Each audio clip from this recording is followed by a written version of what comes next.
ఇవాళ ఏ టీవీ పెట్టినా, WhatsApp తెరిచినా, Facebook open చేసినా, ఇన్స్టాగ్రామ్ చూసినా పుష్పారెస్టు మొత్తం గివే వార్తలు.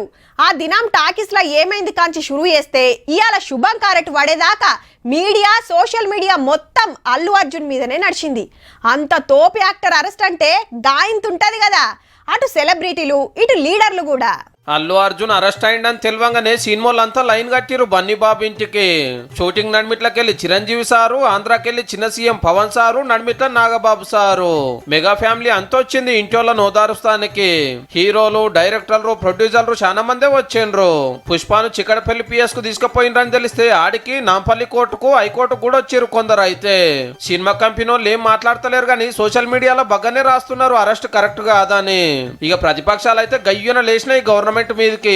జాతీయ అవార్డు తెచ్చిన హీరోను అట్లెట్లా అరెస్ట్ చేస్తారు, పోలీస్ సెక్యూరిటీ పెట్టనందుకే తొక్కిసలాట అయిందని KTR sir, Harish Rao sir Twitter లో రాసిండ్రు. బీజేపీకి వెళ్ళి బండి సంజయ్ సారు, రాజాసింగ్ సార్ కూడా ఇట్లనే తప్పు పట్టిరు సర్కార్ను. ఆంధ్రాకెళ్ళి జగన్ సార్ కూడా తప్పు పట్టిండు అరెస్టును. ఈ టైంలో ఢిల్లీలో ఉన్న సీఎం రేవంత్ రెడ్డి సార్ను ఇలేకలు మందలిస్తే చట్టం ముంగట అందరు సమానమే, అదంతా పోలీసులు చూసుకుంటారు, మేము ఇన్వాల్వ్ కాము అనుకొచ్చిండు. ఇక కాంగ్రెస్ పార్టీ వాళ్ళు గిట్లా అంటున్నారు. ప్రజల సమస్యలు ఏమన్నా ఉంటే వాస్తవానికి వాటిపైన అసెంబ్లీలో చర్చించండి తప్ప మీరు అండదండగా నిలబడితే రేపు పొద్దున తెలంగాణ ప్రజలు మిమ్మల్ని చెప్పులతోటి కొట్టే పరిస్థితి ఏర్పడుతుంది. ఎవల మాట ఏందనేది జరసేపు పక్కకు పెడితే గా దినం తొక్కిసలాట ఒక ఆమె కాలం చేస్తే ఈ సెలబ్రిటీలు, ఈ లీడర్లు ఒక్కలంటే ఒక్కరు కూడా ఎందుకు మాట్లాడలేదు? ట్విట్టర్ లో రాస్తానికి కూడా తీరువాటం లేకుండా వచ్చునా? అప్పుడు పానం పోతే సప్పు లేదు కానీ ఇవాళ ఒక హీరోని అరెస్ట్ చేసినందుకే ఇంతగానం మాట్లాడితే ఎట్లా సాలరు?